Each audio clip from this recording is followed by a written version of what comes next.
Hello friends. तो चलिए आज हम पढ़ते हैं ये कीवर्ड्स क्या होते हैं। ओके, तो देखिए हमने यहाँ पर कुछ कीवर्ड्स आपको दो पार्ट्स में दिखाया है।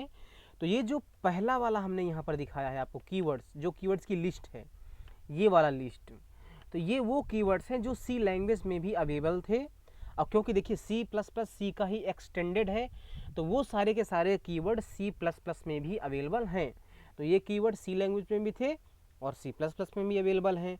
और ये वो कीवर्ड्स हैं नीचे वाले जो सी प्लस प्लस में नए ऐड किए गए हैं। मैं उन हर एक कीवर्ड्स को नहीं दिखा रहा हूँ जो सी प्लस प्लस में नए ऐड हुए हैं, हमने उनमें से कुछ को लिया है। ओके, और इन पर मैं बात भी करूंगा कि ये आप देखेंगे फ्यूचर में, फ्यूचर वीडियोस में, कि इन कीवर्ड्स को हम कहाँ पर यूज़ कर सकते हैं। इनफैक्ट जितने भी कीवर्ड्स हमने यहाँ पर आपको शो किया है, हर एक कीवर्ड्स को आप यूज़ करने वाले हैं आगे।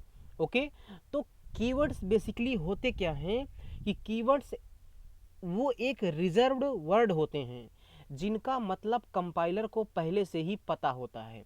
ठीक है, हमें बहुत अच्छी तरह से पता है कि जब भी हम कोई प्रोग्राम बनाते हैं तो हर एक लाइन का मतलब कंपाइलर को पता होना चाहिए। जो हम लाइंस इंस्ट्रक्शन अपने प्रोग्राम में यूज़ करते हैं, तो कुछ का मतलब, उनमें से कुछ शब्द का मतलब, कुछ स्टेटमेंट का मतलब कंपाइलर को पहले से पता होता है।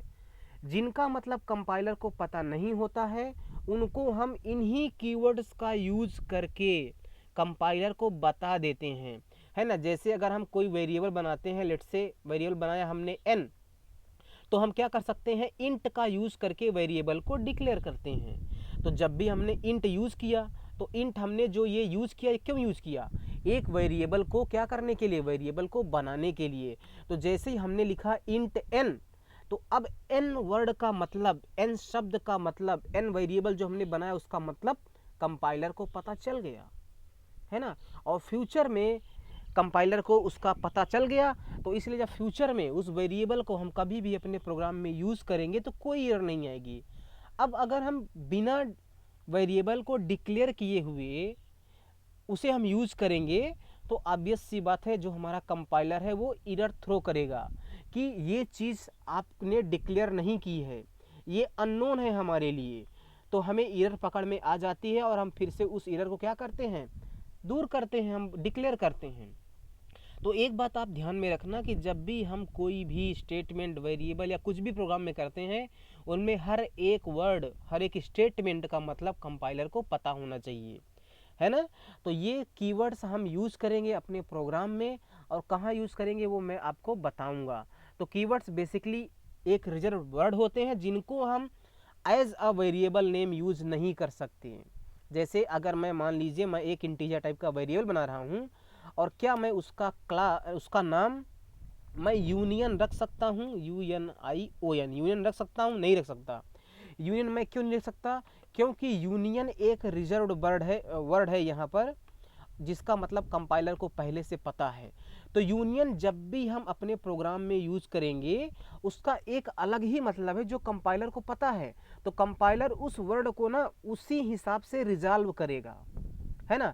लेकिन आप क्या कह रहे हैं कि नहीं, मैं इस यूनियन को एज अ वेरिएबल यूज़ करना चाहता हूँ, तो कंपाइलर तो कंफ्यूज हो जाएगा ना कि एक मीनिंग यूनियन की उसे तो पहले से पता है, और दूसरी आप बता रहे हो, दूसरी आप क्या बता रहे हो कि नहीं ये एक वेरिएबल है।